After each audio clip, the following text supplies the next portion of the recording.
네, 우리 예언 가족 여러분, 한 주간 어떻게 잘 지내셨습니까? 코로나를 3년을 지내면서요, 우리 목회자들에게는 아마 목회자가 누리는 그 특별한 하나님의 은혜가 있는 것 같아요. 그 은혜는 뭐냐면은 항상 이렇게 매너리즘이라고 할까요? 그냥 항상 오시는 성도님들, 또 항상 만나는 성도님들이 이 자리에 함께한다는 것이 얼마나 귀하고 감사한 일인가라는 것을 새삼스럽게 3년 동안 정말 절절하게 그렇게 느끼고 있습니다. 그리고 또 오늘 함께하지 못하지만 가정에서 영상으로도 예배를 드리고 있는 성도님들이 계시는데요. 저에게 또 우리 모두에게 그리워할 수 있는 성도들이 있다라는 사실, 그리고 또 이렇게 오면 또 반가워할 수 있는 성도들이 있다라는 사실, 그리고 또 감사하게도 우리 교회 등록은 안 하셨지만 함께 예배에 참석해 주시는 우리 성도님들이 계시는데요, 함께 이렇게 주 안에서 한 몸이 되어서 주님을 찬양할 수 있다는 것이 얼마나 고마운 일인지 모릅니다. 새삼스럽게 오늘 그런 마음을 좀 느끼면서 우리 성도님들과 함께 오늘 주님 우리를 불러주신 이 감격스러운 예배의 자리에서 우리 주님 앞에 최선을 다해서 함께 예배를 드리면 좋겠습니다. 우리 모두 자리에서 함께 일어나시겠습니다. 우리 함께 예배의 자리에 오신 우리 성도들 서로 간에 또 잘 모르셔도 서로 한번 인사하면 좋겠습니다. 잘 오셨습니다. 하나님께서 당신을 사랑하십니다. 라고 한번 인사하겠습니다. 잘 오셨습니다. 하나님께서 사랑하십니다. 네, 고맙습니다. 우리 다 함께 우리를 부르신 주님의 이름을 우리도 부르며 주님 앞에 나아가겠습니다. 하나님이여 내 마음을 정하였사오니 내가 노래하며 나의 마음을 다하여 찬양하리로다. 아멘. 하나님 우리 아버지와 주 예수 그리스도로부터 은혜와 평강이 있기를 원하노라. 아멘. 다 함께 영광 찬송 드리겠습니다. 주의 인자는 끝이 없고 찬양하겠습니다.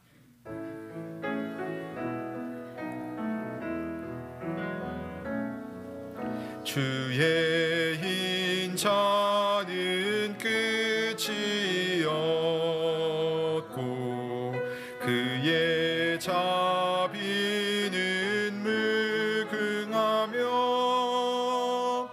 아침마다 새롭고 늘 새로우니 주의 성실이 큼이라.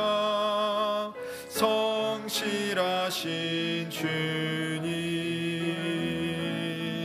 주의 인자는 끝이 없고 그의 자비는 무궁하며 아침마다 새롭고 늘 새로우니 주의 성실이 큼이라. 성실하신 주님,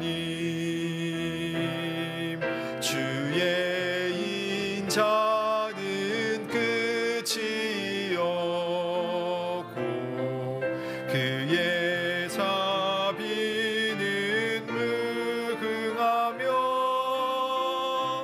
아침마다 새롭고 늘 새로우니 주의 성실이 큼이라.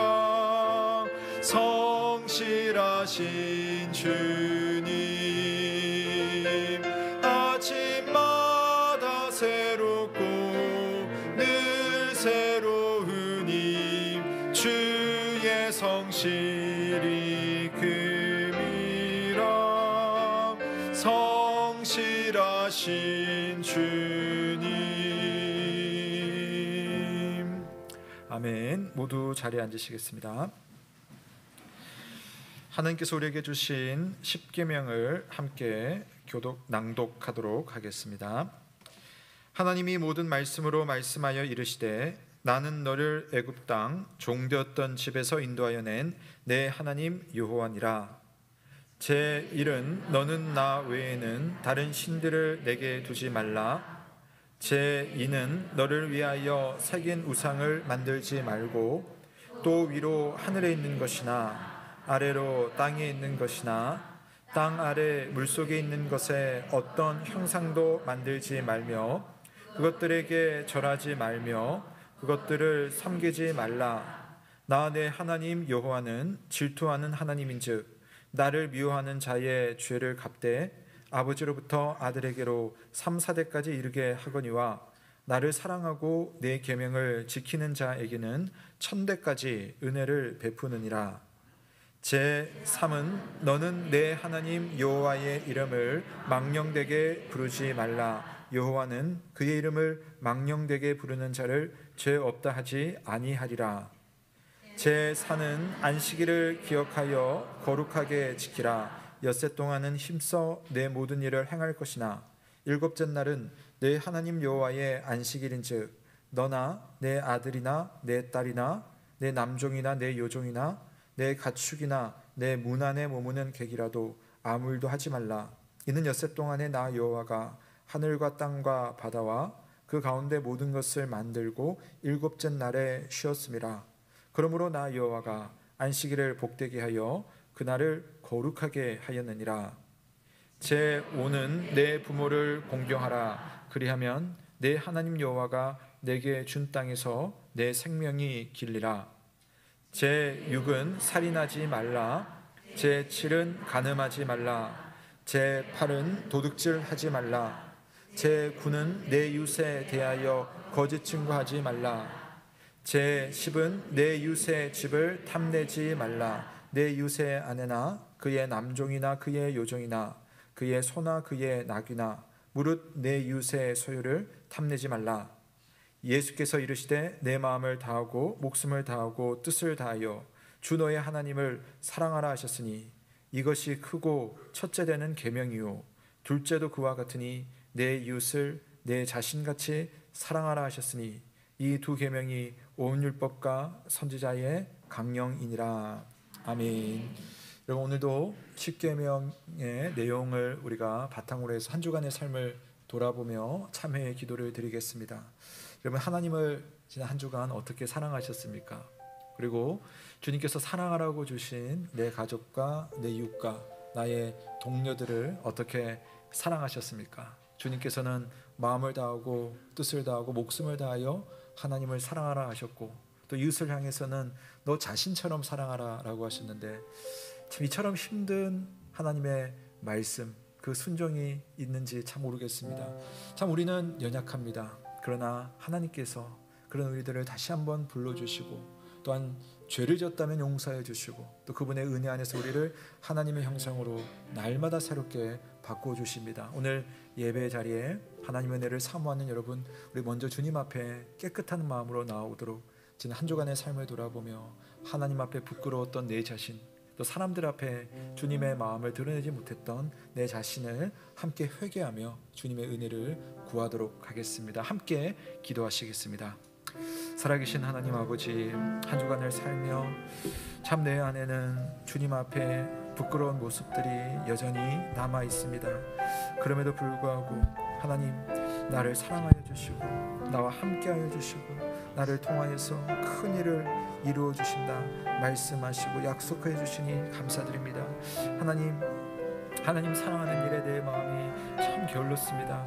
주님의 말씀을 또한 사모하는 일에 게을렀고, 주님 앞에 정직한 일에 제 마음이 게을렀으며, 주님을 예배하는 일에 최선 다하지 않았던 나의 마음들 하나님 있습니다. 목사이지만 하나님과 또 멀리 지냈던 많은 생각들, 또 행실들, 말들 주께서 용서하여 주옵소서.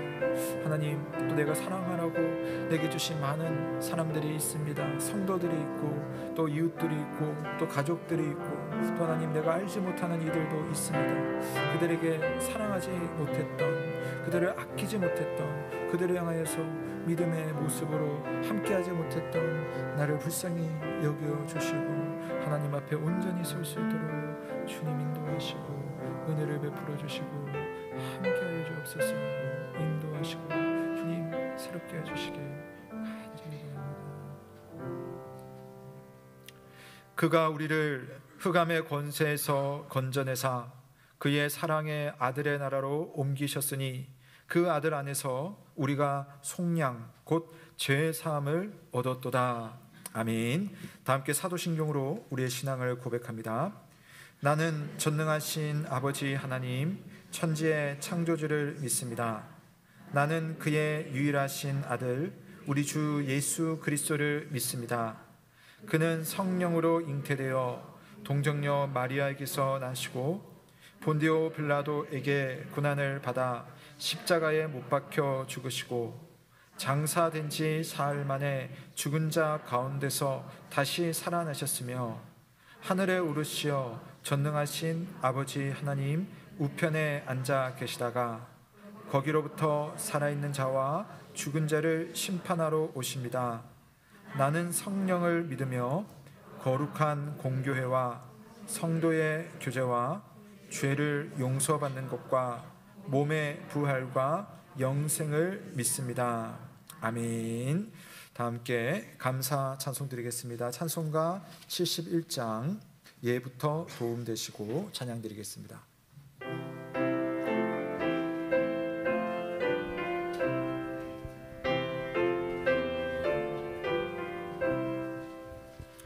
예부터 도움 되시고 내 소망 되신 주 이 세상 풍파 중에도 늘 보호하시리 이 천지 만물 있기 전 주 먼저 계셨고 온 세상 만물 변해도 주 변함없도다. 주 앞에 천년만년이 한 말과 같으니 이 세상 모든 일들이 다 잠시뿐이라.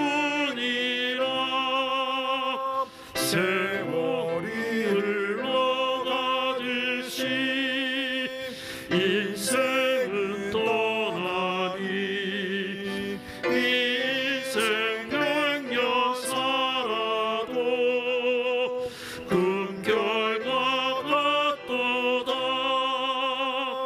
예부터 도움 되시고 내 소망 되신 주 일평생 지나갈 동안 늘 보아소서.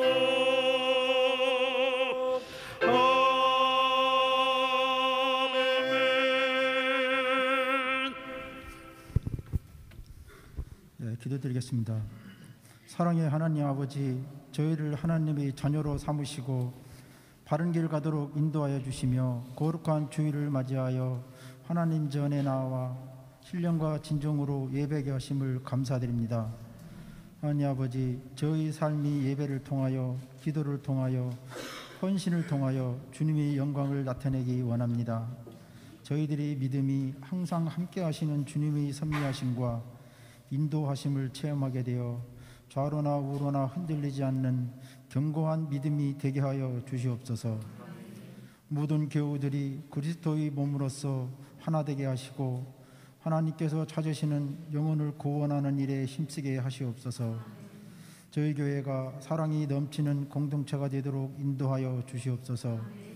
하나님 아버지, 다음 주에 대학 수학 능력 시험을 치르는 수험생들을 돌봐 주시어 건강을 지켜주시고 지혜를 더하여 주시어 최선을 다해 시험을 볼 수 있도록 크신 은혜 내려 주시옵길 바랍니다. 하나님 아버지, 이 나라와 이 민족을 돌보아 주시어 이 땅에 진정한 평화를 내려 주시옵소서.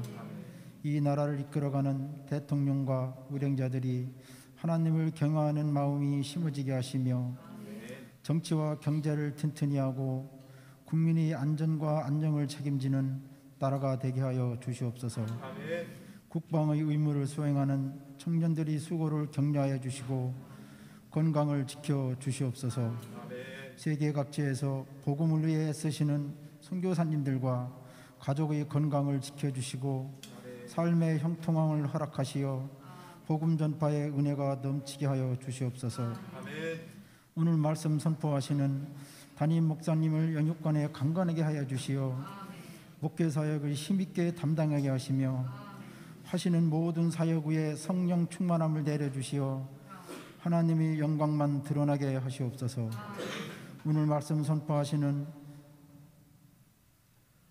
선포하실 때 저희들이 마음문을 열어주시어 아멘으로 화답하며 변화를 받아 삶 속에 실천하기를 결심하는 귀한 시간이 되게 하여 주시옵소서.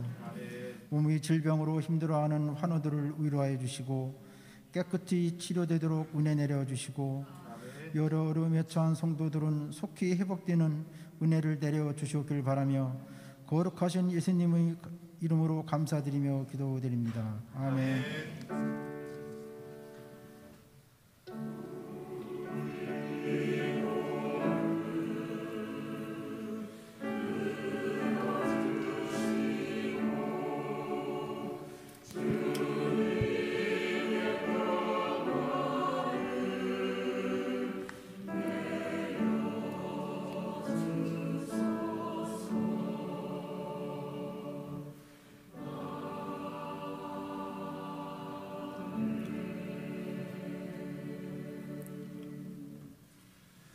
오늘 우리에게 주시는 하나님의 말씀은 마가복음 4장 35절에서 41절 말씀입니다.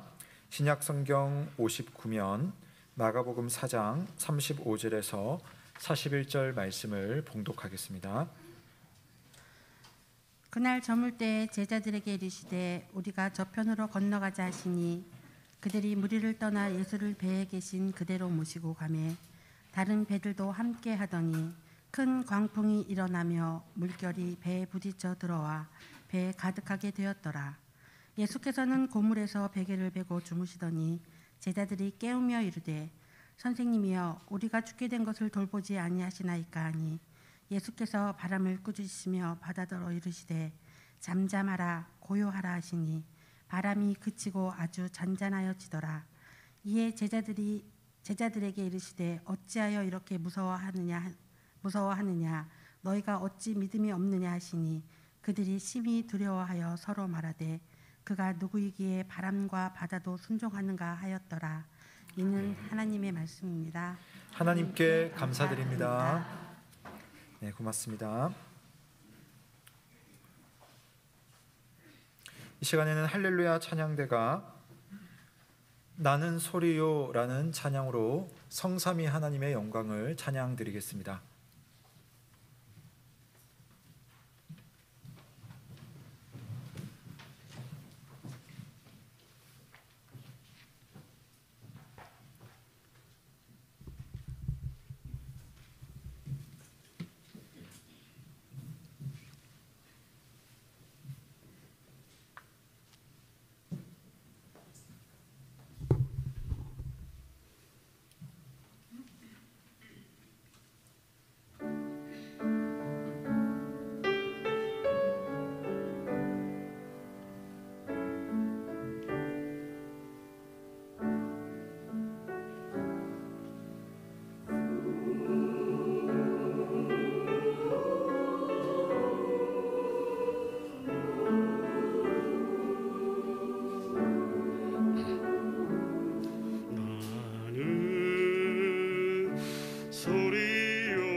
빈들에서 외치는 소리요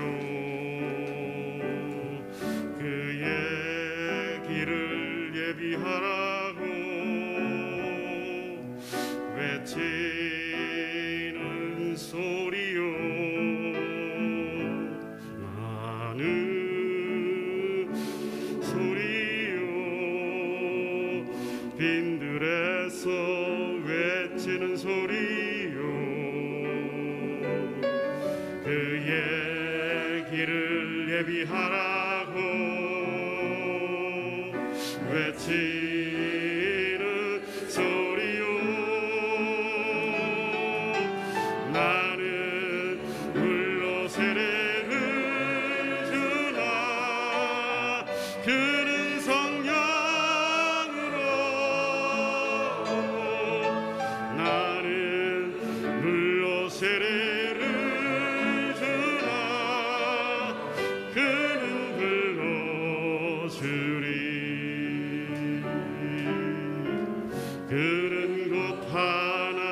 하나님의 아들 그리스도라 나는 소리요 빈들에서 외치는 소리요 그의 길을 예비하라고 외치는 소리요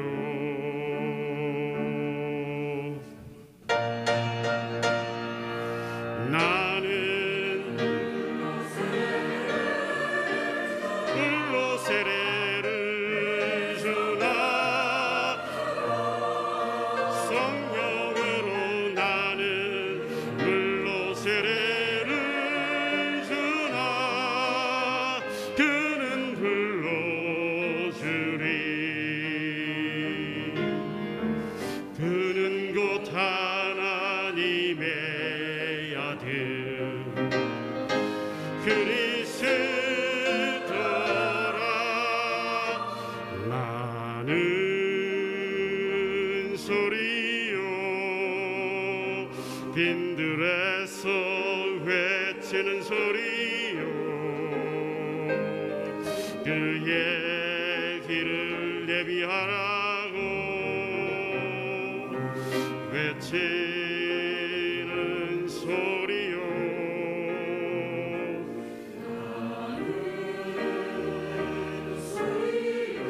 소리요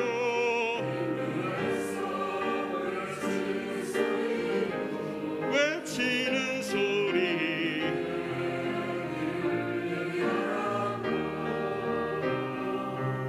외치는 소리요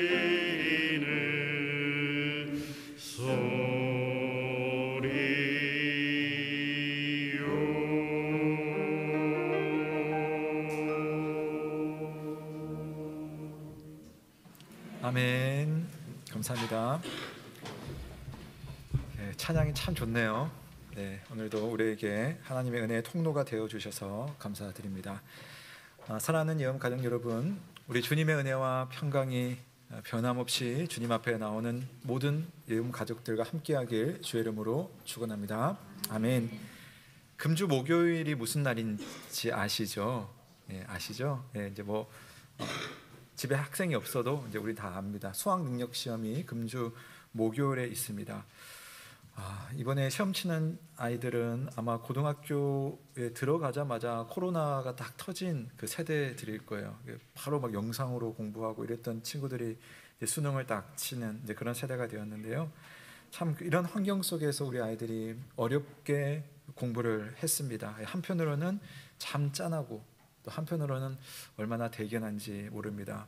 이번 목요일에 있을 우리 수능을 생각하면서 우리 교회 자녀들을 위해서 여러분, 저도 그렇고요, 함께 기도하면서 또 그들의 마음으로 또 응원하는 그런 한 주가 되었으면 좋겠습니다.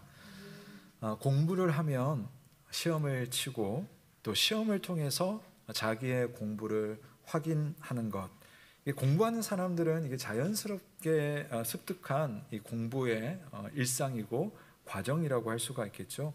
그래서 공부 잘하는 사람일수록 시험을 통해서 내가 어느 정도 와 있는지, 내가 얼마나 부족한지, 또 어떤 점이 필요한지를 잘 확인하고 또 보완하는 것을 볼 수가 있습니다. 그럼 이것이 비단 공부하는 학생들에게만 해당되는 것일까요? 저는 믿음에도 그런 면이 있다라고 생각을 하는데요. 우리는 하나님의 말씀을 접할 때에 순간순간 그렇구나, 하나님의 뜻을 발견하고 은혜를 받습니다. 근데 거기서 멈추면 안 돼요. 거기에서만 있는 것이 아니라 어떤 때는 내가 받은 그 하나님의 말씀이 내 안에서 제대로 심기고 있는가, 또 하나님의 말씀이 정말 열매를 맺고 있는가 라고 하는 것을 확인해 볼 필요가 있는데 참 이게 쉽지는 않습니다.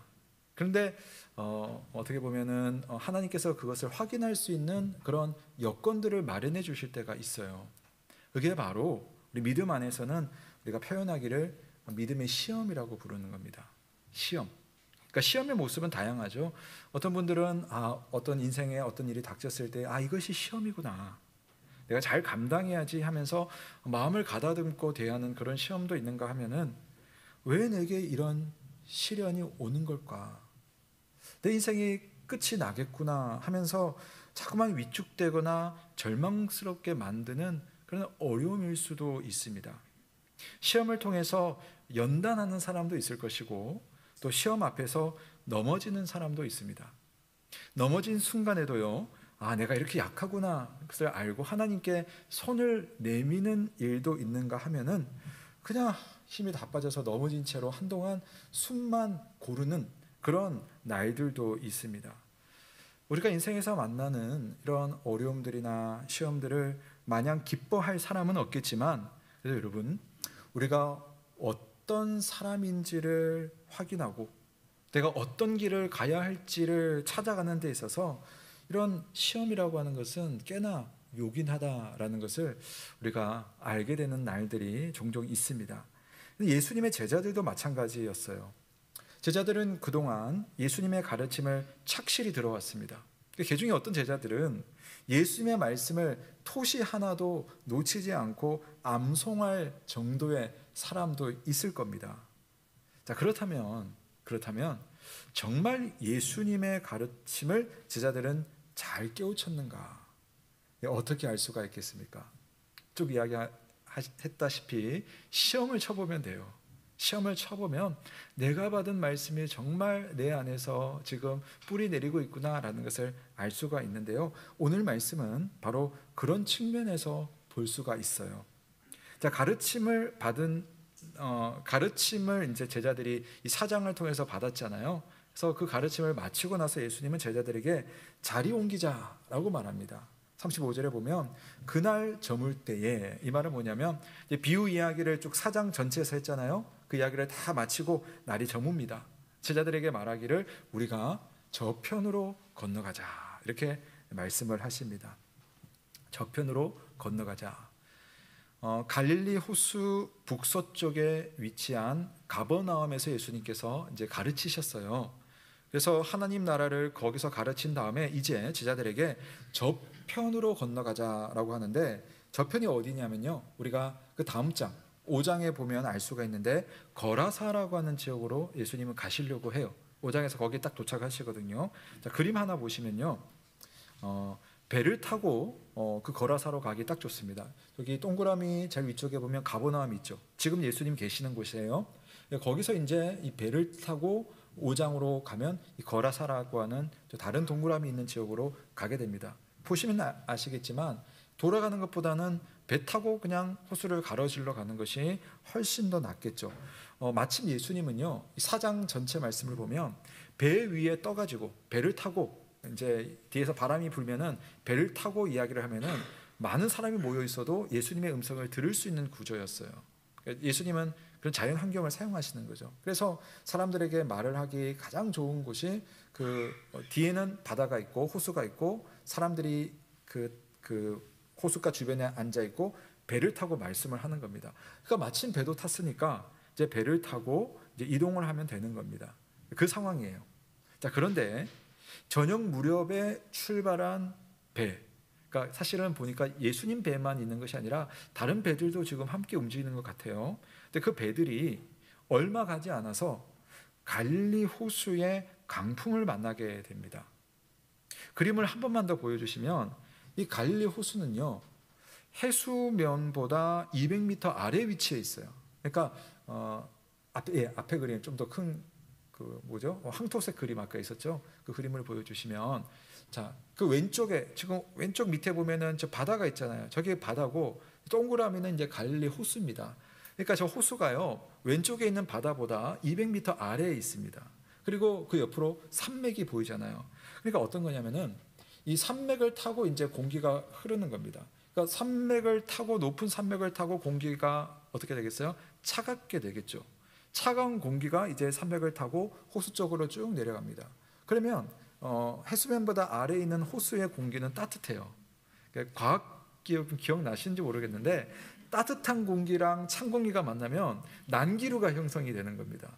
그러면 이제 마치 호수는 실제 바다는 아니었지만 마치 바닷가에 폭풍이 일어나는 것처럼 갈릴리 호수에서도 폭풍우와 돌풍이 일어나는 겁니다.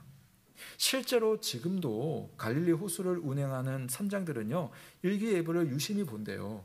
그래서 그런 기류를 보면서 이 호수에도 그런 돌풍이 일어나면 위험해질 수 있기 때문에 그때는 이제 운행을 자제하게 되는 거고, 그래서 일기예보를 이제 유심히 본다고 합니다. 그러니까 예수님 당시의 제자들이 이런 상황을 만났을 때에 얼마나 두려웠을까 상상을 해볼 수가 있는 거죠. 특히 바다를 잘 아는 제자일수록 더 무서웠을 거예요. 모르면 사실 그냥 무서운 거지만, 그냥 이 아는 사람들은요, 이게 얼마나 이게 무서운 건지를 아는 겁니다. 그러니까 제자들이 두려운 거죠.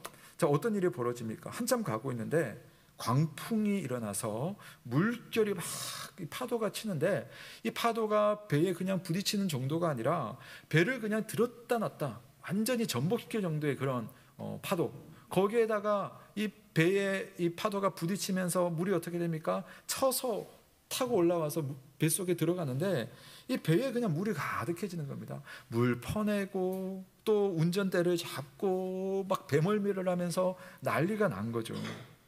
자, 그 급박한 상황 속에서 예수님은 무엇을 하고 계셨는가? 주님이 무엇을 하고 계십니까? 잘 아는 이야기지만 우리 한번 좀 오늘 한번 더 살펴보도록 하겠습니다. 38절에 보면 예수께서는 고물에서 베개를 베고 주무시더니, 이 고물이란 말은 배의 뒤쪽입니다. 배의 뒤쪽에서 베개 같은 게 있었나 봐요. 그 베개를 베고 주무시는 상황이었습니다. 주님이 뭐라고 했습니까? 처음에 우리가 저편으로 가자라고 하셨어요. 제자들은 이 예수님의 말씀에 순종해서 저편으로 가는 겁니다. 근데 주님 말씀 따라 순종해서 갔는데 엄청난 위기를 맞이했습니다. 그런데 더 황당한 것은 생사가 어떻게 될지 모르는 이 급박한 순간에 저편에 가자고 하신 예수님은 뭘 하고 있느냐는 거죠. 베개 베고 주무시고 계셨습니다. 결국 제자들이 예수님을 흔들어 깨워야 되는 상황이 온 겁니다. 참 이상한 이야기죠. 우리는 우선 예수님을 한번 생각해 볼게요. 이렇게 생각할 수 있습니다. 우선 하나님이신 예수님께서도 우리처럼 완전한 인간의 몸을 입고 오셨구나. 그분도 우리들 때문에 가르치시고 사람들을 고치시고 하루 종일 주님이 얼마나 그 갈릴리 주변에서 힘들게 일하셨으면 이렇게 피곤해져 가지고 골아 떨어졌을까. 그분에게도 잠이 필요하구나 하는 것을 알 수가 있어요. 그리고 또 한편으로는 이 순간에도 잠을 자는 걸 보니 참 예수님은 우리 믿음의 정말 대선배시다. 아버지 하나님을 얼마나 신뢰하시면 저렇게도 평안하실 수 있을까 하는 생각을 해볼 수도 있습니다. 틀리지 않습니다. 자, 그런데 저는요, 오늘 이야기를 좀 더 좀 다른 측면에서 한번 보려고 합니다. 여러분, 일이 이렇게 될 때까지 예수님은 아무것도 모른 채 피곤에 쩔어서 기절하듯 잠드셨다가 자기도 모르게 이 황당한 상황을 맞이하게 되신 걸까요? 나 너무 피곤해, 나 좀 잠 좀 잘게, 도착하면 깨워줘 라고 하고 자다가 보니까 난리가 난 거예요. 그래서 이게 어떻게 된 거야? 왜 주님이 그렇게 하셨느냐는 겁니다. 우리가 저편으로 가자라고 말씀하실 때에 앞으로 5장에서 보겠지만 예수님께는 저편에 가야 할 이유를 명확히 가지고 계셨습니다. 거기 가보면 주님 만나려고 했던 사람이 거기 딱 있어요. 귀신 들린 사람. 그 사람 만나려고 우리가 저편으로 가자, 주님이 말씀하신 거거든요. 하나님이신 예수님께는 무슨 말이냐면 시간적으로나 공간적으로나 어떤 오차도 없다는 거예요. 주님이 어쩌다가 이런 일을 맞이하게 된 것이 아니라는 겁니다. 오늘 이야기는 우리가 저편으로 가자 해놓고 예수님은 저편에서 일어날 일만을 골똘히 생각하고 있다가 지금 여기서 일어나는 일들을 내다보지 못했기 때문에 일어나는 일인가? 그럴 리가 없습니다. 저편으로 건너가자 하신 예수님은 지금 이곳에서 일어날 일까지도 당신의 뜻 안에 두고 이 일을 진행하시는 거예요. 그럼 왜 이런 일이 일어났는가? 제가 서두에서 말씀드린 것처럼 그리스도로부터 가르침을 받은 제자들이 그 가르침의 내용을 이제 실제로 적용해 보는 시험, 바로 그 시험이 이 갈릴리라고 하는 이 자연 현상을 통해서 주어진, 그러니까 스승이신 예수님께서 제자들을 마련해 주신 일종의 시험으로 오늘 이 이야기가 진행이 되고 있다는 겁니다. 사랑하는 성도 여러분, 믿음은요 하나님께서 보여주시고 내 삶 속에 이루어 주시는 결과도 우리가 주목하는 것, 그것을 믿는 것도 여러분 믿음이지만 그 결과를 향해 가는 과정 속에서, 이 과정 속에서도 하나님께서 허락하시는 그 무엇인가가 있다. 그 내 환경 이 자체도 하나님께서 행하시는 그 일의 하나의 과정이라는 것을 신뢰하는 마음, 그 마음이 믿음입니다. 여러분의 믿음은 어떤 믿음입니까? 결과가 주렁주렁 맺히는 것만이 여러분의 믿음입니까? 아니면 지금 이 순간 이 풍랑조차도 하나님의 인도하심으로 믿을 수가 있습니까? 주님께서 저편으로 가자고 하셨으니 거기까지 가는 과정이 있었어도 주님의 인도가 있음을 믿는 것을 말하는 거죠. 언약의 하나님께서 내게 약속해 주신 그 약속의 말씀에 여러분 위로 받으시잖아요. 설교 듣다가 야, 하나님이 우리에게 이런 약속 주셨구나 감격하잖아요. 그렇다면 그 하나님께서 이 약속을 이루기까지 지금 하실 일들에 대해서도 믿는 믿음을 보여야 하는 것이죠. C.S. 루이스라는 유명한 작가는 인간이 겪는 고통을 다루는 책을 썼어요. 그 책에서 이런 이야기를 합니다. 하나님은 지금 우리가 스스로 원한다고 생각하는 것을 주시는 것이 아니라 우리가 좋아하든 좋아하지 않든 우리에게 필요한 것을 주고자 하십니다 라고 했어요. 이 내용은 왜 우리가 살면서 이런 고통을 많이 만나는가에 대한 그 이유를 설명한 책이거든요. 그분이 이렇게 이야기하는 겁니다. 우리는요, 하나님이시라면, 그분이 선하신 분이라면 모든 것이 우리 눈에 선해야 돼요. 그러면 하나님이 아니신 거죠. 하나님은 하나님이시기 때문에 이 죄성이 있는 우리 눈에 선하게 보이는 것이 아니라 당신이 볼 때 긍극적으로 선한 것을 우리에게 주시는 거고요. 내 눈에는 그것이 좋아 보이든 좋아 보이지 않든 사실은 내가 모르지만 정말 내게 필요한 것을 주고자 하시는 분이, 그래서 그분은 우리에게 하나님이 되시는 겁니다. 우리에게 필요한 것을 주시는 하나님. 창세기에서 하나님은 요셉에게 땅의 곡식단들과 하늘의 별들이 자기에게 절하는 것을 꿈으로 보여줬어요. 요셉이 얼마나 좋았겠습니까? 이런 거잖아요. 이제 근데 자세는 모르겠지만 뭔가 내가 대단한 사람이 될 거야. 이게 꿈에서 이제 몇 번에 걸쳐서 이제 나타난 겁니다. 그 꿈을 마음에 두었어요. 그런데 그 꿈의 내용이 이루어지기까지 요셉의 삶은 어땠습니까? 한마디로 고난의 파노라마, 고통의 연속이었습니다. 나중에 이 모든 것들이 다 이렇게 정리가 되고 나서 요셉은요, 자기를 고통의 골짜기로 던져놓은 그 형들에게 이렇게 말을 하죠. 그런즉 나를 이리로 보낸 이는 당신들이 아니고 하나님이십니다 라고 다 말했어요. 분명히 자기를 정말 종으로 팔아버린 그 당사자들은 그 형들입니다. 근데 요셉은요, 이 말도 안 되는 상황이 내게 벌어졌지만 그 또한 하나님의 사람인 내게 하나님의 뜻에 속한 하나님의 인도하심이라. 길고 긴 인고의 과정 속에서 요셉은 자기 길의 의미를 그렇게 찾는 겁니다. 죄인을 구원하시려는 하나님 아버지, 그 아버지의 자비롭고 선한 마음을 누구보다 잘 아시는 예수님은 아버지의 뜻 안에서 내가 십자가를 지고 죽는 것이 반드시 필요하다는 사실을 알고 그것을 끝까지 순종했어요. 주님이 볼 때는 그것이 하나님의 선한 계획이었던 거죠. 주님이 걸어가신 그 순종의 길은 실제로 험했지만 그 험한 길의 끝에는 하나님의 부활과 영광스러운 예수 그리스도를 향한 하나님의 보좌가 있었던 겁니다. 예수님께서 받으신 시험은 그런 우리들을 위한 시험이었으며 이 시험을 이기신 예수님께서 우리의 시험에도 이처럼 함께 하신다는 사실을 믿으시길 주님의 이름으로 축원합니다.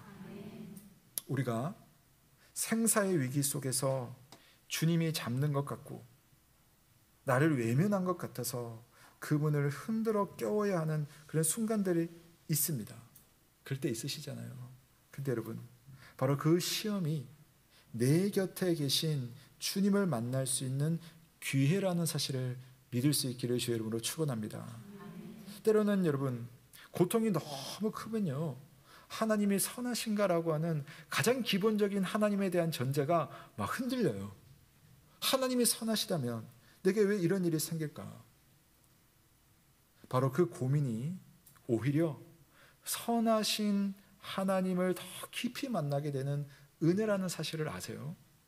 깊이 내려갈수록 올라가고 보면 내가 얼마나 높이 올라갔는가를 알게 된다는 겁니다. 주님은 이미 우리의 곁에서 우리의 길에 동행하고 계십니다. 저편으로 가자 하신 예수님께서 여기에서 일어나는 일을 모르지 않는다. 나를 저편으로 인도하실 거라고 약속하신 그분께서 지금 내게 일어나는 이 풍랑을 모르지 않는다. 이게 우리가 가져야 되는 기본적인 주님에 대한 이해입니다. 계속해서 예수님이 어떤 분이신지 좀 더 짚어보겠습니다. 제자들은 예수님을 깨우면서 선생님, 우리가 지금 죽게 됐는데 우리를 돌보지 않습니까? 우리를 내버려 두시겠습니까? 라고 외쳤습니다. 그러니까 예수님이 주무시는 장면을 보면서 복장이 터지는 거죠. 왜 저렇게 무관심하게 우리를 내버려 두실까? 그런 감정을 드러내면서 동시에 그럼에도 주님, 우리 좀 살려주세요. 이 상황을 벗어나게 해달라는 다급한 간청을 드렸습니다. 예수님께서 잠에서 깨어나셨어요. 오늘도 여러분 잠에서 깨어나셨는데 일어나자마자 여러분 어떠셨어요? 우리가 순간 잠에서 깨어나면 좀 뭔가 이렇게 하잖아요. 근데 주님은 이상하게 멍하지 않으셨던 것 같아요. 또 너무 급박하잖아요. 급박하니까 여러분 막 허둥지둥 할 법도 한데 주님은 그러지 않으셨어요. 왜 그러지 않으셨을까? 한번 생각해 보면서 주님이 어떻게 하셨는지 참 단호하셨습니다. 그러면서도 심지어 평안하셨어요. 우리 39절 말씀 한번 같이 읽어볼까요? 39절입니다. 시작. 예수께서 깨어 바람을 꾸짖으시며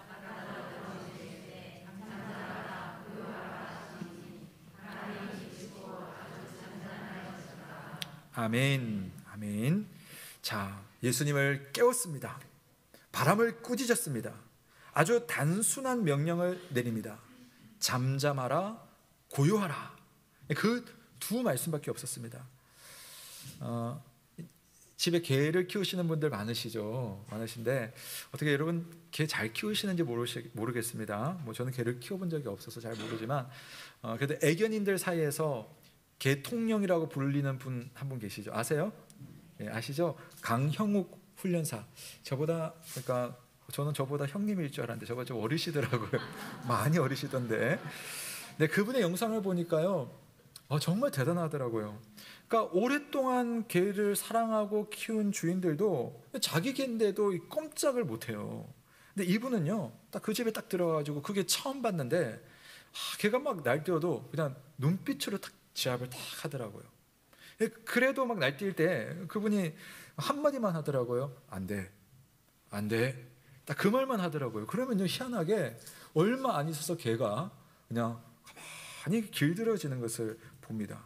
그런데 주인들은요, 이게 무슨 일이야, 당황스럽기도 하고 깜짝 놀라기도 한 그런 장면을 볼 수가 있는데요. 예수님의 제자들은 어땠을까요? 예수님의 제자들은 이 다급하고도 위험한 상황 속에서 잠잠하라, 고요하라, 이 한마디 하는 예수님을 보면서 그 순간 제자들은 어떤 기분이 들었을까요? 처음에는 아마도 당황스러웠겠죠.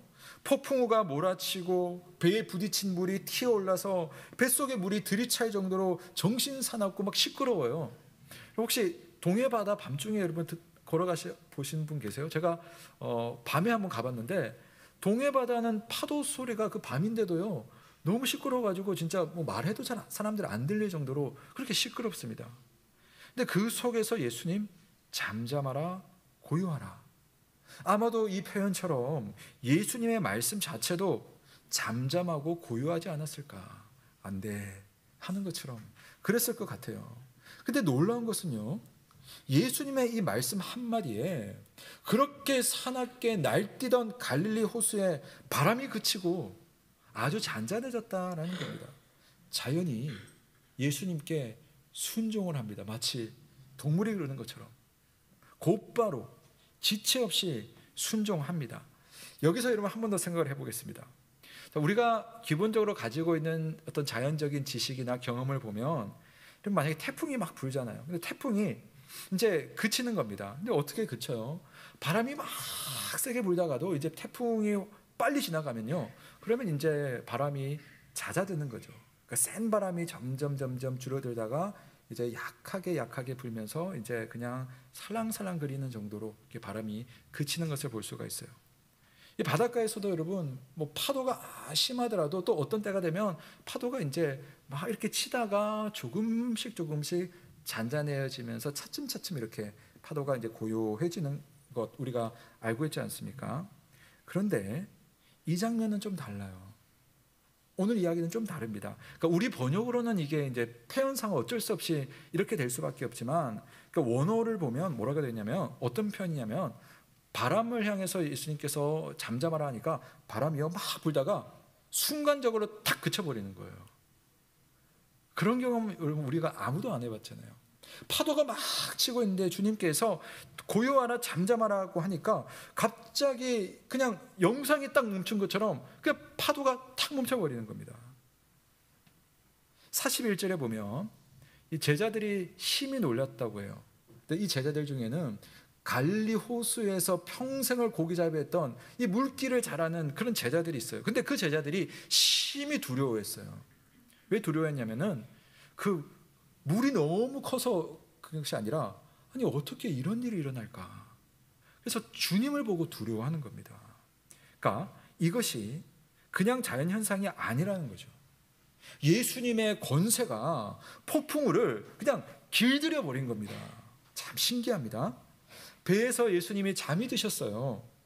예수님은 완전한 인간의 몸을 가지셨기 때문에 우리처럼 피곤함을 느끼시고 우리처럼 배에서 꼬르륵 소리도 나시고 우리처럼 아픈 일에 대해서는 아프고 슬픈 일에 대해서는 슬퍼하는 그런 마음을 가지셨어요. 그게 뭐냐면 하나님으로서 예수님은 우리를 참 섬세하게 배려하시고 우리와 공감하시는 예수님이라는 것을 말해줍니다.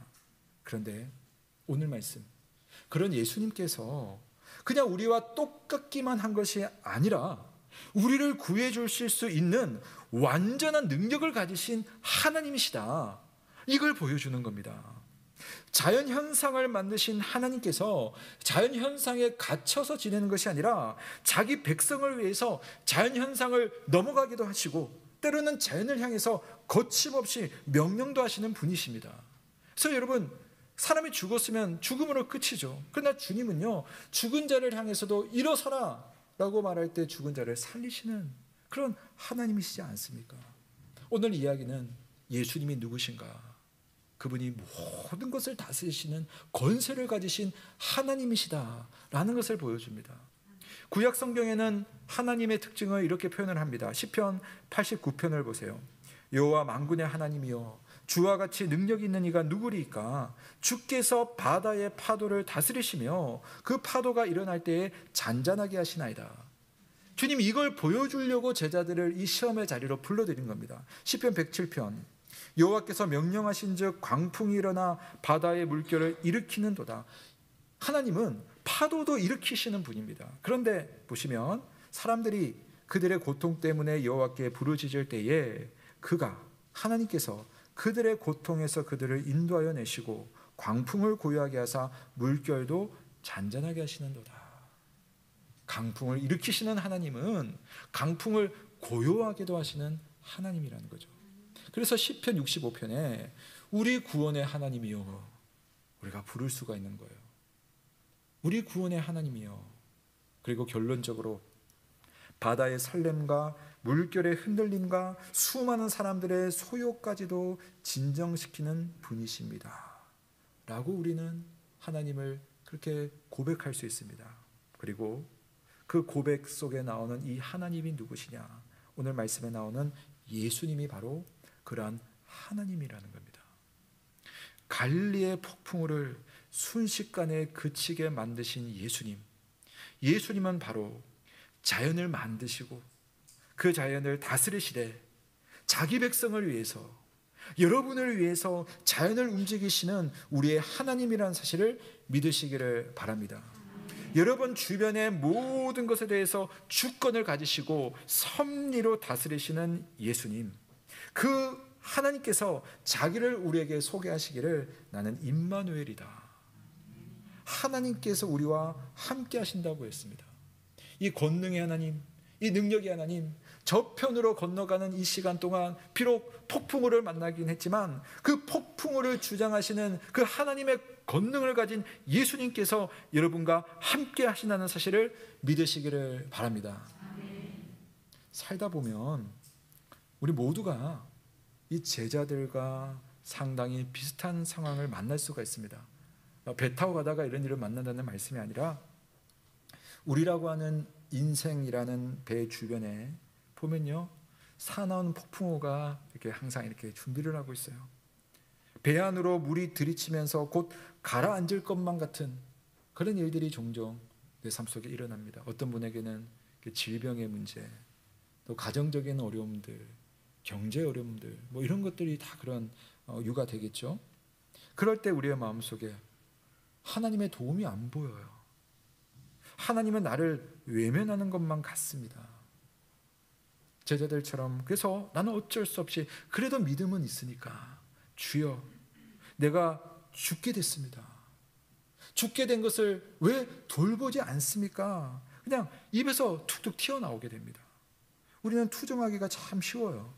그럴 수밖에 없습니다. 하나님께서 나를 사랑하신다면 이런 일이 일어나지 말았어야죠. 하나님께서 나를 위하신다면 하나님이 이런 번거로움을 내 인생에 만들지 말았어야죠. 하나님께서 내 편이시라면 내 길을 안전하게 인도하셔야죠. 그렇게 말할 수밖에 없습니다. 사랑하는 여러분, 그러나 오늘 말씀 보십시오. 주님에게 능력이 없어서, 예수님에게 사랑이 없어서, 하나님에게 우리를 향한 배려가 없어서 이런 일이 일어나는 것이 아니에요. 오히려 자기 백성을 배려하기 때문에, 자기 사람을 사랑하기 때문에, 그리고 자기 백성을 구원할 만한 능력이 충분하여서 내 백성을 내 백성답게 만드시려는 하나님의 무한한 능력으로 이와 같은 폭풍우를 건너서 저편으로 가게 하시는 우리 주님이심을 알고 그 주님을 나의 주님으로 믿을 수 있기를 주님의 이름으로 축원합니다. 마지막으로 예수님은 이 시험에서 제자들이 그래서 믿음의 더 깊은 핵심으로 좀 나아가기를 원하셨던 것 같아요. 그래서 우선 이걸 다 정리한 다음에 제자들을 막 책망하시죠. 다시 생각해 보게 합니다. 이거 뭐냐면요, 시험이라고 했잖아요. 시험 다치면 아이들이 이제 뭐 어떻게 됩니까? 성적표를 딱 받아봐요. 선생님을 만나든지 그렇게 하겠죠. 또 스스로 펴놓고 야, 내가 수학이 좀 부족하네, 영어는 좀 그래 좀 했네 하면서 막 자기 반성을 하게 됩니다. 주님이 그 시간을 주는 거예요. 어찌하여 이렇게 무서워하느냐? 내가 어찌 이 순간에 믿음이 없느냐? 주님이 말씀하십니다. 사실 이 정도의 폭풍우라면 아무리 노련한 뱃사람이라도 이건 그냥 무서워요. 이거 어떻게 할 수가 없는 상황입니다. 근데 예수님은요, 그 속에서도 제자들의 믿음을 이렇게 바라봤습니다. 제자들의 믿음이 머릿속에만 맴돌지 말고, 그러니까 내가 말씀을 들었으니까 하나 이 말씀을 안다, 그것으로만 끝나지 않고 실제로 삶의 자리에 왔을 때에 그 믿음이 머리에서 내려와서 마음이 되도록, 그 마음으로 내려온 믿음이 손과 발이 되도록 주님께서 원하신 겁니다. 어떤 폭풍우 속에서도 실제로는 절망의 상황이지만 그 속에서도 소망을 잃지 않고 내가 붙들어야 될 것을 붙들고 해야 할 일을 하고 물을 퍼내면서 하나님의 은혜를 구할 수 있는 그런 믿음을 갖기를 주님께서 원하셨던 거고, 그걸 오늘 시험치고 계시는 거예요. 여러분에게도 그러한 일들이 일어나고 있거나 일어날 수 있습니다. 그래서 이 질문이 참 중요합니다. 너희가 어찌 믿음이 없느냐? 너희가 어찌 믿음이 없느냐? 책망이지만 여러분 그냥 책망이 아니에요. 부드러운 주님의 말씀입니다. 뭐냐면 믿음이라는 것은 결국 믿음의 대상을 바라보는 태도라는 겁니다. 자, 잘 들어보세요. 믿음이란 것은 믿음의 대상 때문에 여러분 믿음이 있는 겁니다. 너희가 믿는다고 고백한 나 예수는 너희에게 과연 누구냐? 그동안 너희들과 함께하면서 너희들을 가르쳤던 나 예수는 너희에게 누구냐? 너희는 나를 누구라고 믿느냐라고 생각을 하는 거죠. 그러니까 평소에 제자들은 아마 이랬을지도 몰라요. 난 주님을 잘 알아. 그러니까 내가 잘 안다고 생각했어요. 내가 주님을 안다고 생각했어요. 내가 주님의 말씀을 많이 암송한다고 생각했어요. 근데 주님은 초점을 바꿔요. 너희들에게 있는 그 믿음의 크기나 믿음의 양이 아니라 너희들이 정말 나를 바라보고 있느냐. 이게 핵심이에요. 이 질문 앞에서 제자들은 조금씩 핵심을 향해서 다가가고 있습니다. 이게 시험인 거예요. 자, 우리 한 번만 더 같이 읽을게요. 41절 말씀입니다. 41절 함께 읽습니다. 시작.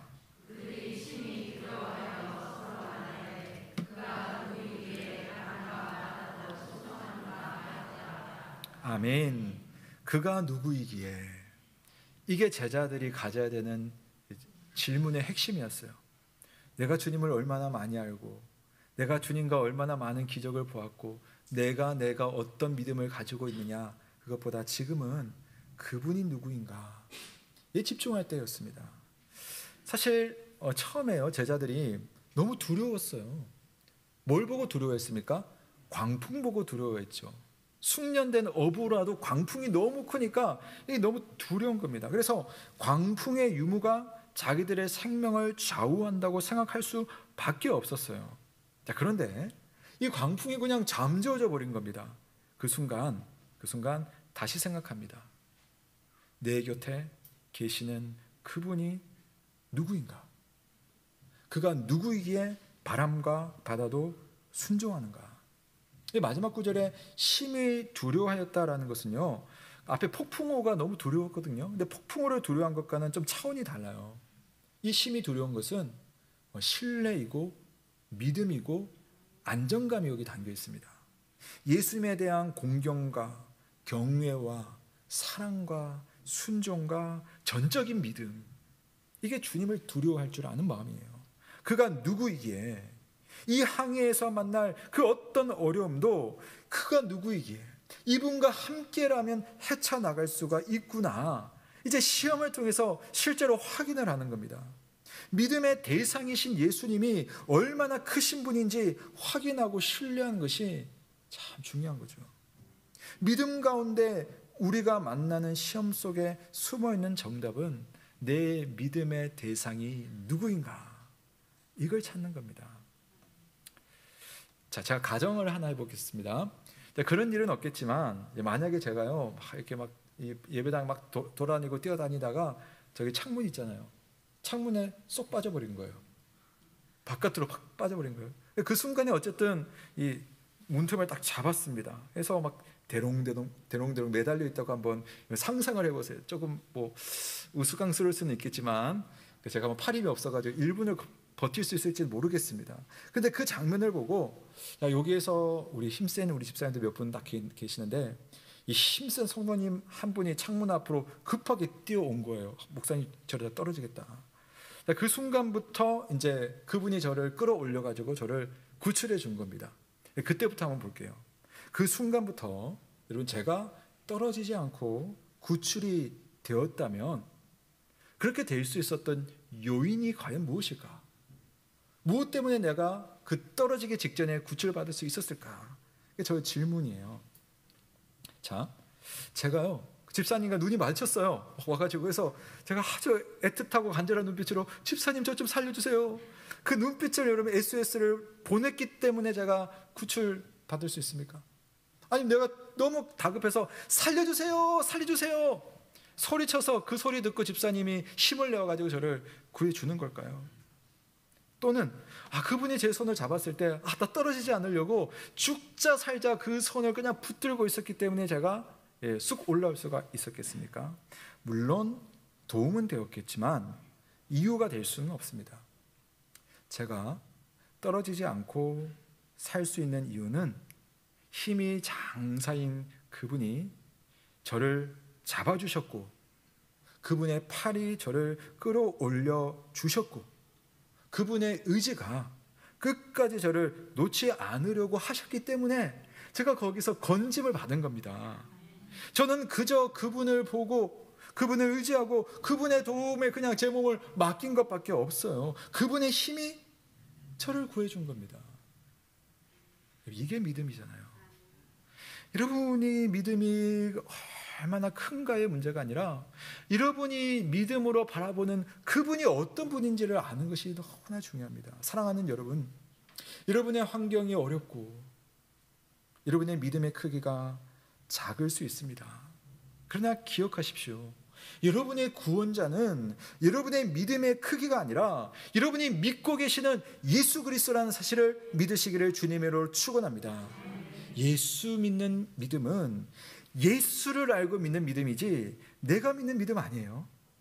내 믿음이 아니라 예수 믿는 믿음입니다. 예수님이 나의 믿음, 예수님이 누구신지를 알고 예수님을 믿는 믿음을 가지시길 주님의 이름으로 축복합니다. 저편으로 건너가자. 그 안에 일어날 모든 일들을 아시는 주님, 그 상황 속에서 모든 것을 통제하실 수 있는 주님, 그런 중에 나를 좀 바라보라고 말씀하시는 그 주님이 고난 중에도 시험 중에도 여러분의 곁에, 여러분의 항해에 동행하고 계시는 그러한 우리의 참 좋으신 분이십니다. 그 예수 그리스도를 의지하시는 저와 여러분 되시길 주님의 이름으로 축원합니다. 아멘. 우리 주신 말씀 감사드리며 찬송가 406장 고난 내 영혼 편히 쉴 곳과 우리 찬송하시며 봉헌하신 이후에 잠시 기도의 시간 갖겠습니다.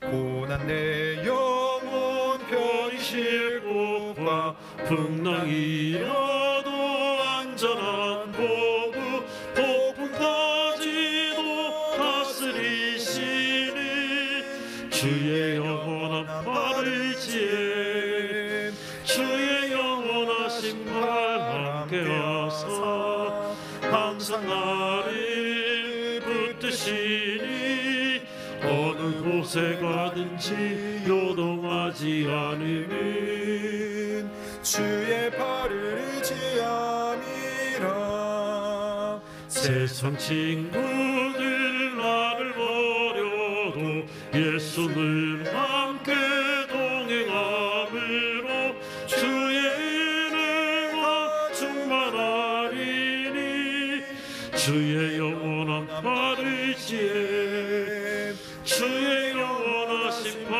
함께하사 항상 나를 붙드시니 어느 곳에 가든지 요동하지 않으니 주의 팔을 의지함이라.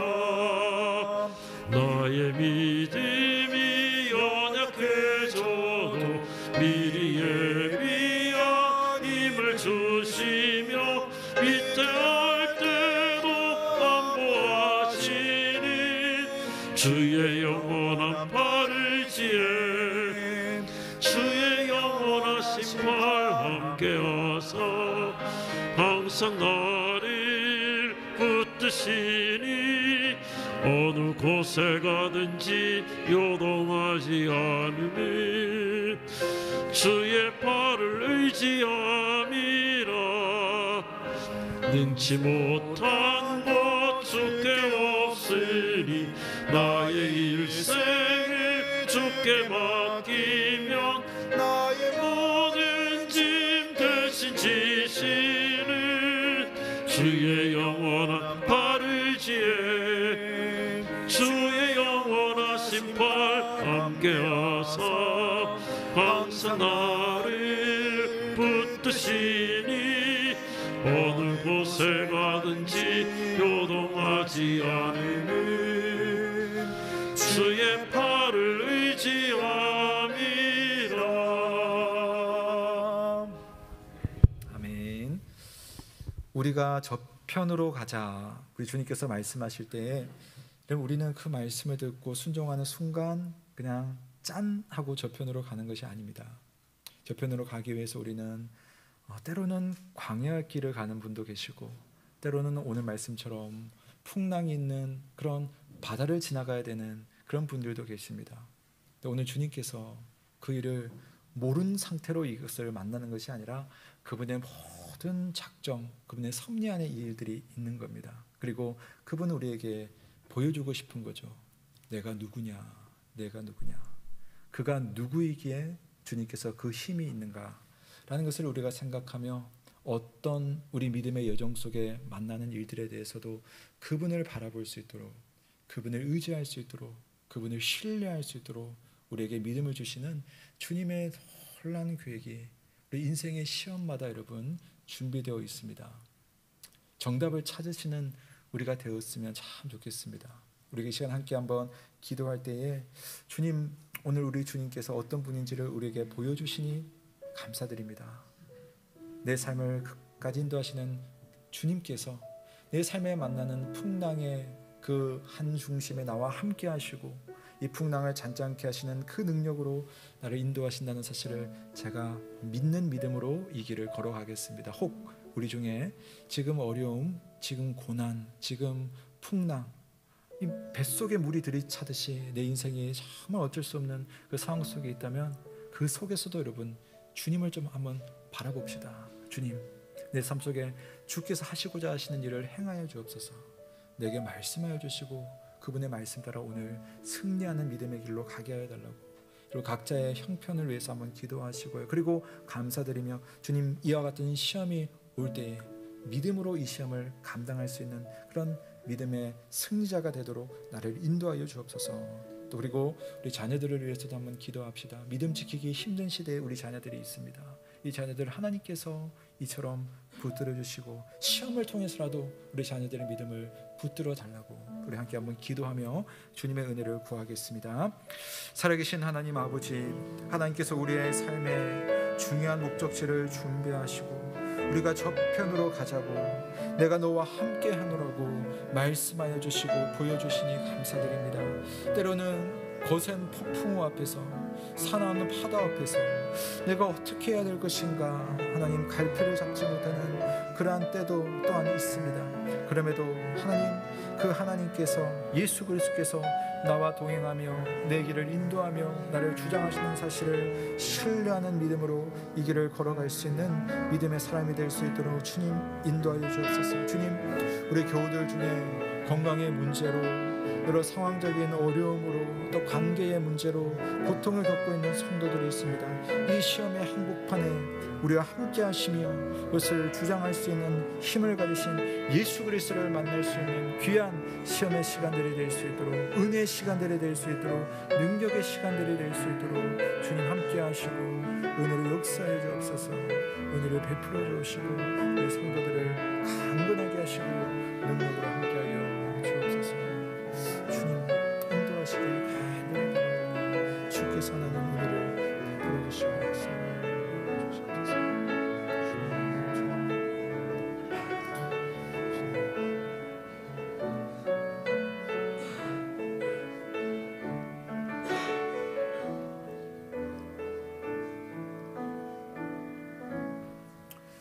우리의 길을 아시고 우리의 항로를 아시는 주님, 우리의 목적지를 아시는 주님께서 우리의 길에 동행하시며 또한 우리가 만나는 광야와 또 폭풍우 이는 그 바닷속에서도 주의 놀라신 능력으로 그 모든 것들을 잠잠케 하실 뿐만 아니라 또한 그 또한 하나님의 은혜의 그러한 항로인 것을 생각하며 믿음으로 살아가는 우리 염의 모든 가족들 다 될 수 있도록 은혜를 베풀어 주옵소서. 우리에게 믿음을 주셔서 내가 믿는 예수 그리스도 누구이신지를 잘 확인하고 믿는 믿음으로 내게 닥쳐온 일들을 또한 잘 감당할 수 있는 우리 모든 주님의 신실한 군사들이 될 수 있도록 인도하여 주옵소서. 주님, 우리 중 건강의 어려움을 겪고 있는 성도들이 있습니다. 사랑하는 가족들이 큰 질병으로 수술받고 또 치료받는 그런 성도들이 있습니다.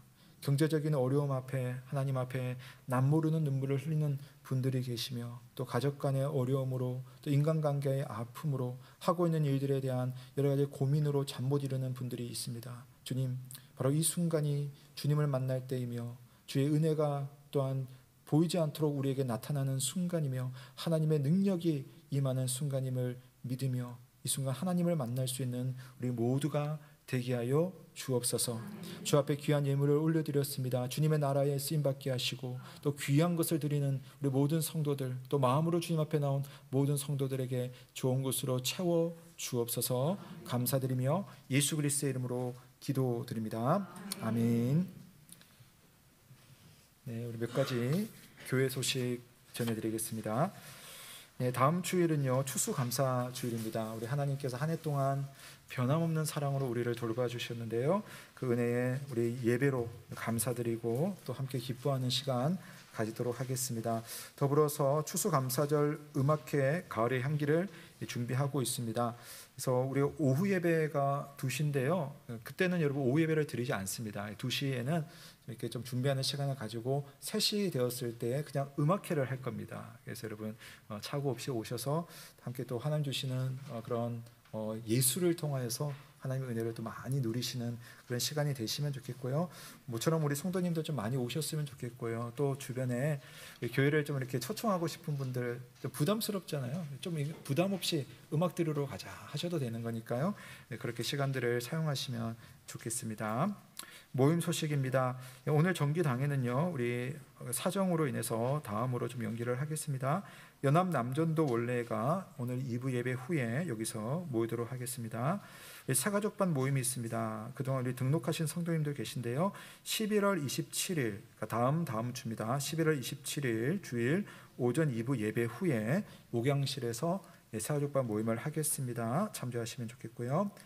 교우 소식 전해드립니다. 금주 수요일에 우리 김신대 목사님 모교인데요, 서울시민교회에서 수요 기도에 인도 요청을 받았습니다. 제가 저번에 한번 갔었잖아요. 그 같은 교회 출신이거든요. 거기 수요 기도에 인도 요청을 받아가지고 수요 기도를 하고 오도록 하겠습니다. 기도해 주시고요.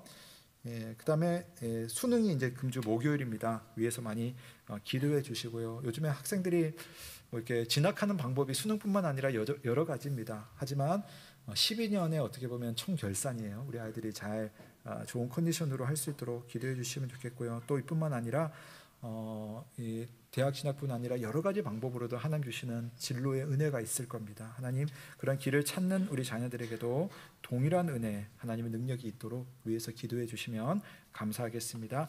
나머지 내용은 주보를 참조하시겠습니다. 모두 자리에서 한번 일어나시겠습니다. 우리 주님께서 여러분의 인생의 배에 함께 타고 계십니다. 그리고 여러분과 함께하며 여러분의 인생길을 도우시는 우리 주님을 믿고 우리 한 주간 열심히 사셨으면 좋겠습니다. 옆에 계신 분 우리 양쪽으로 또 함께 한번 인사하면 좋겠습니다. 주님께서 당신과 함께 하십니다. 승리하세요 라고 한번 인사하겠습니다. 주님께서 당신과 함께 하십니다. 승리하세요. 네, 고맙습니다. 우리 다 함께 마침 찬송하시고 강복 선언으로 예배를 마치겠습니다.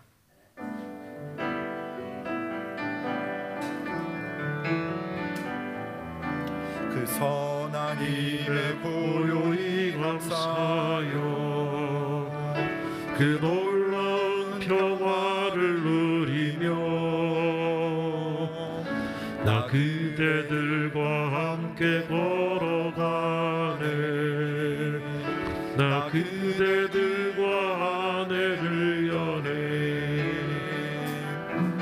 지나간 어물 어둠의 날들이 무겁게 내 영혼 짓눌러도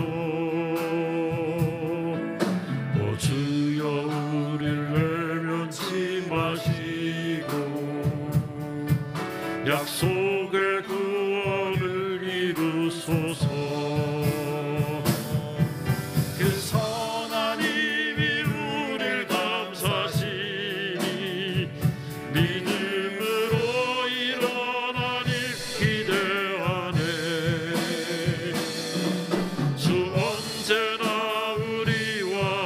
함께 계셔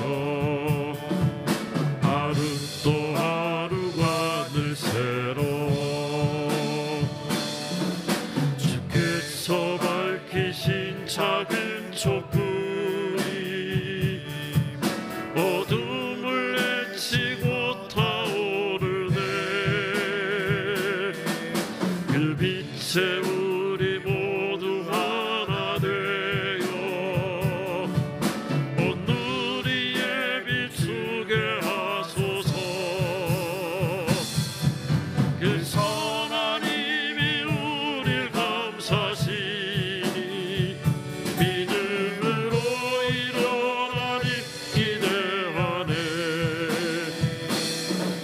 주 언제나 우리와 함께 계셔 하루 또 하루가 늘 새로워 이 고요함이 깊이 번져갈 때 저 가슴 벅찬 노래 들리네 다시 하나가 되게 이끄소서 당신의 빛이 빛나는 이밤 그 선하님이 우릴 감사시니 믿음으로 일어나릴 기대하네 주 언제나 우리와 함께 계셔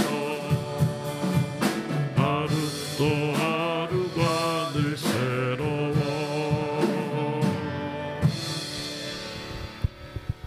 사랑하는 성도 여러분, 평강 중에 세상으로 나아가십시오.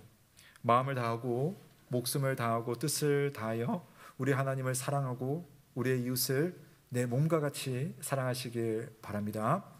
우리 주 예수 그리스도의 크신 은혜와 하나님의 사랑과 성령의 교통하심이 너희 무리와 함께 있을지어다.